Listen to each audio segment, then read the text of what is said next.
여러분 안녕하십니까, 반장입니다. 우리나라는 세계에서 7번째로 3050 클럽에 가입한 나라입니다.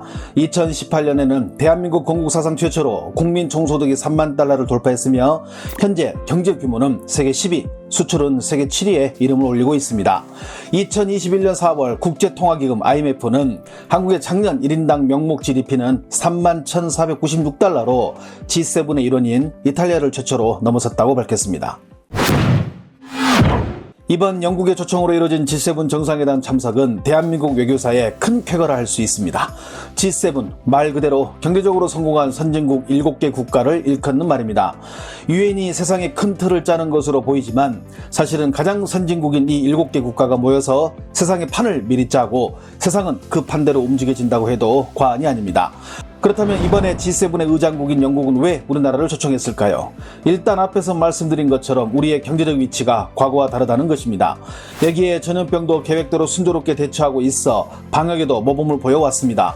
쉽게 말해 한국의 국제적 위상은 이제 과거 한국과는 판이하게 다르다는 뜻입니다. 그렇습니다. 기술 산업에 공을 들이는 영국에게 제조업 강국인 한국은 매력적인 파트너이며 그렇기에 양국은 미리 FTA를 선제적으로 체결하기도 했습니다. 그런 영국은 의전에서도 한국에게 상당히 신경을 쓴 부분이 여러 곳에서 보였습니다. 특히 회의에서 이뤄진 테이블 위치에서 의장국인 영국이 가운데를, 그리고 왼쪽에 미국 대통령을, 오른쪽에 한국 대통령의 자리를 마련했습니다. 라운드 테이블이라 크게 의미를 둘 이유가 없다고 하지만 전체적으로 보면 일본의 스가가 위치한 자리와는 확연하게 다르다는 것을 느낄 수 있습니다. 그래서 그랬을까요? 회의 내내 스가는 똥 씹은 표정을 하고 있던데 지난번 미국에서 햄버거를 접대받은 것이 아직도 가슴 한켠에 서름으로 남았는지 표정은 좋지 않아 보였습니다. 우리는 미국과 중국 그리고 일본에 지나치게 의존된 무역 구조를 갖고 있습니다. 특히 중국 같은 경우는 이러한 우리 상황을 잘 알고 있기에 시도 때도 없이 이를 무기로 보복을 해온 것이 사실이며 일본 또한 이미 같은 수법을 여러 번 우리에게 시도한 나라입니다. 그렇기에 영국과의 새로운 경제협력은 우리에게도 좋은 작용을 할 것입니다. 즉 한국을 초청한 그들의 목적이 있듯이 우리도 이번 기회에 영국을 비롯한 유럽의 EU 국가들과 경제 교류를 활성화시켜서 우리의 수출에 다변화를 꾀할 수 있다는 것입니다. 그렇기에 한국은 이번 G7 회의가 끝나면 곧바로 오스트리아와 스페인을 국빈 방문하는 일정을 잡고 있는데 이러한 곳에서 좋은 성과가 나온다면 경제적 다변화를 통해 더 안정적인 경제 발전을 가져오지 않을까 하는 기대를 해봅니다. G7 정상들이 영국에 도착하고 간단한 환영식을 열 때부터 차이가 있었습니다. 마스크를 벗은 국가도 있었고 벗지 않은 국가도 있었습니다. 마스크를 벗은 국가는 영국 의장대들도 같이 마스크를 벗었으며 벗지 않았으면 의장대도 벗지 않았다고 합니다. 한일 간 정상의 입국 장면은 바로 그 나라의 전염병 상황을 여과 없이 그대로 보여준 장면이라 할 수 있습니다. 한국은 도착하자마자 각국 정상들로부터 방문 초청을 받는 등 러브콜이 쇄도했습니다. 한국은 먼저 호주와 정상회담을 가졌습니다. 모리슨 호주 총리는 양자회담에서 올해는 양국 수교 60주년이 되는 해로 한국을 호주로 초청하고 싶다는 뜻을 밝혔는데 모리슨 총리가 G7 정상회의에 참석한 나라 가운데 올해 호주 방문을 초청한 나라는 한국과 미국뿐입니다. 또한 한국은 독일과 정상회담을 가졌는데 원래 양국 간의 정상회담은 계획이 없었지만 독일 메르켈 총리의 강력한 요청으로 인해 성사됐다고 합니다. 한국은 또한 유럽연합 정상과의 회담을 통해 한국이 글로벌 백신 허브 역할을 다할 것이라고 밝히기도 했습니다. 이는 지난번 한미 정상회담을 통해 우리가 국제사회를 위해 어떤 역할을 할 것인지 이미 천명한 상태입니다. 이러한 이유로 인해 백신을 공급하고 있는 글로벌 제약사인 아스트라제네카사의 파스칼 소리오 글로벌 CEO는 이날 문 대통령이 머물고 있는 호텔로 직접 찾아와 백신과 관련하여 면담을 나누기도 했습니다. 우리와는 달리 일본은 이번 G7 정상회담에 올림픽 동의를 얻기 위해 필사적으로 참석한다고 볼 수 있습니다. 특히 일본 언론들은 한일 양국 정상이 이번 G7 정상회담을 계기로 잠깐 만나게 된 점을 언론을 통해 집중적으로 밝히기도 했습니다. 일본 언론들은 이번 회담을 계기로 한일 정상회담이 성사되기를 내심 바라고 있었으며 한국의 올림픽 지지도 얻어낼 수 있기를 기원하고 있었습니다. 하지만 스가는 이번에도 자국 언론에게 오지게 얻어터지고 있는 실정입니다. 떡줄 사람은 생각도 하지 않는데 김칫국부터 먼저 마시면서 독도를 정치적으로 이용하려 하니 그런 결과는 당연한 것이겠죠. 아사히신문은 최근 악화된 한일 관계에 대해 스가 총리가 새로 부임한 강창일 주일대사를 만나지 않는 등 일본 정부의 대응이 치졸하다는 악평을 내놓았으며 일본 내 다른 언론들도 한국의 해법을 가져오라고만 할 것이 아니라 일본 정부도 적극적으로 대화에 나서야 한다는 지적을 잇따라 내놓고 있습니다.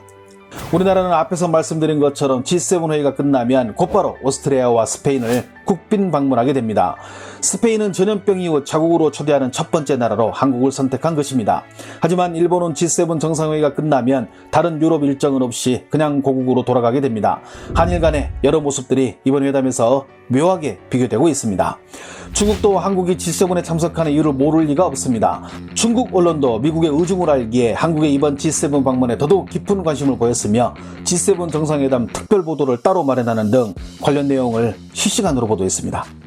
먼저 환구시보는 미국 G7을 계기로 중국을 견제하려는데 한국은 어떤 태도를 보일까라고 헤드라인을 잡았으며 덩신왕은 G7과 동등한 자격으로 회담에 참석하는 한국으로 보도를 시작했으며 인민일보 온라인판인 인민왕은 G7 초대받은 한국, 중국에 대해 드디어 입을 열까로 관련 소식을 전하기도 했습니다. 중국의 전문가들도 이와 관련하여 저마다 의견을 냈습니다. 중국 인민대학 국제관계학 교수 왕이웨는 언론에 보낸 기고문을 통해 한국 정부가 미국과 같은 배를 탄다고 보지 않으며 만약 그럴 경우 중국은 외교적으로 더 큰 문제에 직면할 것으로 내다봤습니다. 특히 왕 교수는 한미 간에 이루어지는 강력한 군사적 협력에 중국은 더 신경을 써야 한다고 지적하기도 했습니다. 중국에서 가장 유명한 국제시사평론가 중에 한 명인 친비는 이번 G7 정상회담을 통해 한국이 지금 국제적으로 어떤 위치에 있는지 알 수 있다며 국제사회에서 강력하게 저국의 목소리를 내는 한국에게 각국 정상들이 긴밀하게 협력하려는 것은 지극히 당연하다고 말했습니다. 결국 중국이 이런 이웃 국가를 아군으로 만드는 것이 얼마나 중요한 것인지를 깨달아야 한다고 이번 회담을 분석했습니다. 우리의 G7 회담 참여 소식을 접한 중국 네티즌들은 어떤 반응을 보일까요? 중국의 권기를 여러 나라들이 연합한다고 막을 수 있을까? 한국도 예외는 아니야. 아시아에서 G7에 참석하는 유일한 나라는 두 곳, 미국의 동맹, 한국과 일본. 한국인들 80% 이상이 친미야. 그러니 한국도 이번에 미국이 주도하는 G7에 참석한 것이고 한국은 확실히 일본보다 강한 것 같아 냉정하게 판을 멀리 보고 있어. 스가는 왜 늘 표정이 졌다고야? 이웃 관계가 중요한 것은 맞지만 한국은 믿음이 안 가. 중국과 한국은 모두 미국과 일본에게 크게 아픔을 겪은 적이 있다는 것을 한국은 잊지 말자. 이번 G7에서 일본은 존재감이 없군. 권력이 한국으로 넘어간 것 같은데 그렇지 않아? 결국 한국은 미국 편에 서게 돼 있어. 못 믿겠으면 두고 봐. 한국이 확실히 실력은 있네. 그렇지 않으면 G7에 참석하지 못하지. 한국 경제는 이탈리아, 캐나다를 넘었고 영국과 프랑스를 쫓는 추세입니다. 중량감이 갈수록 커지고 있죠. 이번 G7 회담에서 우리는 초청국가 신문으로 참여했지만 마치 오래전부터 관련국들과 세계 현안을 논의한 나라처럼 보였으며 많은 나라들의 러브콜을 받았습니다. 이제 우리는 전 세계 최강의 선진국들과 어깨를 나란히 하고 있습니다. 국격이 오르고 실력이 있기에 그들이 먼저 우리를 찾는 것입니다. 자격 조건이 되지 않으면 부를 이유가 전혀 없을 것입니다. 세계는 이제 G7이 아니라 G8을 생각해야 할 때입니다. 이제 그 자리에 대한민국이 들어가는 것은 지극히 당연한 수순입니다. 시청해주셔서 감사합니다. 행복한 하루 보내시길 바랍니다.